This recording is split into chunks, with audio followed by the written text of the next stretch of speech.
నందన గోవింద గోవింద గిరి గోవింద శ్రీ వెంకటేశ గోవింద గోవింద హరి గోవింద గోకుల నందన గోవింద గోవింద గిరి గోవింద శ్రీ వెంకటేశ గోవింద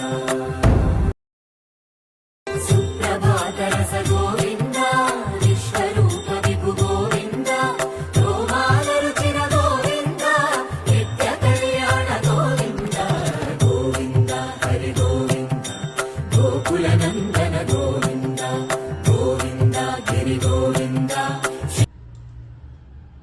పెట్టి ఆ దీపాన్ని వెంకటేశ్వర స్వామికి అర్థండి.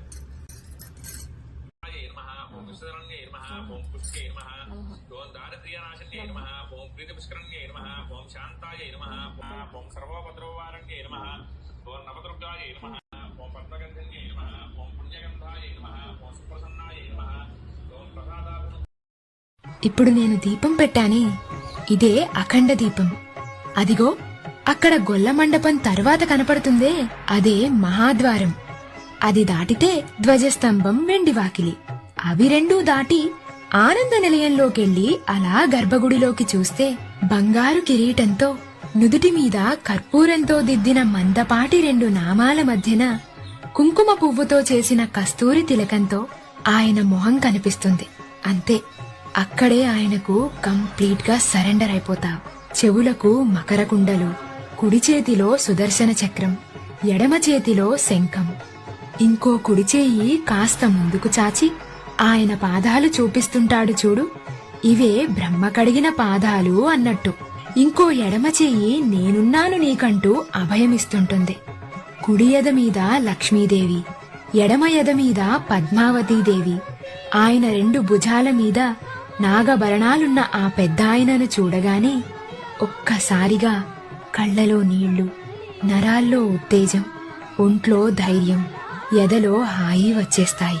అలా దర్శనమయ్యాక బయటకొచ్చి కాసేపు మూసేసిన వైకుంఠ ద్వారాన్ని చూస్తూ ఆయన్ని తలుస్తూ కూర్చుంటే ఆ అనుభూతే వేరు. దీన్ని మించిన స్వర్గం ఇంకెక్కడా ఉండదు. భూలోక స్వర్గం చూపిస్తావా అని అడిగావు కదా, ఇదిగో ఇదే ఆ స్వర్గం.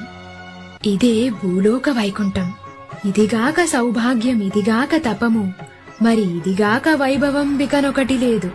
ఒక్కసారి గోవిందా గోవిందా అని పిలిచి చూడు, నీ వైపు చూస్తాడు. రాముడికి తన ఇంట్లోకి తీసుకెళ్లి ఏ అతిథికైనా ఎలా చికిత్స చేయాలో ఆచార పద్ధతిని అనుసరించాడు. మధ్యాహ్నం భోజనం తర్వాత వృద్ధ బ్రాహ్మణుడు తారామతిని ఉద్దేశించి, అమ్మా, ఎందుకు ఆందోళన చెందుతున్నావు? నీ సమస్య ఏమిటి? నాకు చెప్పడానికి వెనుకాడకు అని అడిగాడు. స్వామి, మీరు చాలా భక్తిపరులుగా కనిపిస్తున్నారు. మీ దైవత్యం శ్రీ వెంకటేశ్వరుడితో సమానం. నేను ఎందుకు సంకోచించాలి? నా పుత్రుల వివాహాల గురించి నేను ఆందోళన చెందుతున్నాను అని తారామతి వదిలిచ్చింది. ఆ వృద్ధ బ్రాహ్మణుడు నవ్వి, అమ్మా, మీ బాధ నాకు అర్థమైంది. మీ సమస్యలన్నింటినీ అధిగమించడానికి మీకు సహాయపడే ఒక అద్భుత వ్రతం నేను చెబుతాను. మీరు వ్రతం చేసిన వెంటనే మీ కష్టాలన్నింటినీ మాయమవుతాయి. శ్రీ వెంకటేశ్వర వ్రతం చేయడం చాలా సిద్ధం అన్నాడు. అలా చెప్పి ఆ దంపతులకు భక్తుని వివరించాడు. విష్ణుచిత్తుడు ఉత్సాహంగా, స్వామి, నేను చాలా సంతోషంగా ఉన్నాను. మనం ఇంకా ఏమి వరం అడగాలి? మనం ఎక్కువ సమయం ఎందుకు వేచి ఉండాలి? అన్ని శుభకార్యాలు వీలైనంత త్వరగా జరగాలని ఒక సామెత ఉంది. ఈ రోజు మాఘ పౌర్ణమి, చాలా శుభప్రదమైన రోజు. మీరే ఈ రోజు వివరించిన శ్రీ వెంకటేశ్వర వ్రతాన్ని మేము ఆచరిస్తాము. విష్ణుచిత్త తారామతి తమ కుమార్తెలతో కలిసి అన్ని ఏర్పాట్లు చేసి తమ బంధువులందరినీ అత్యంత విశ్వాసం మరియు భక్తితో ఆహ్వానించి సాయంత్రం వ్రతం ఆచరించారు.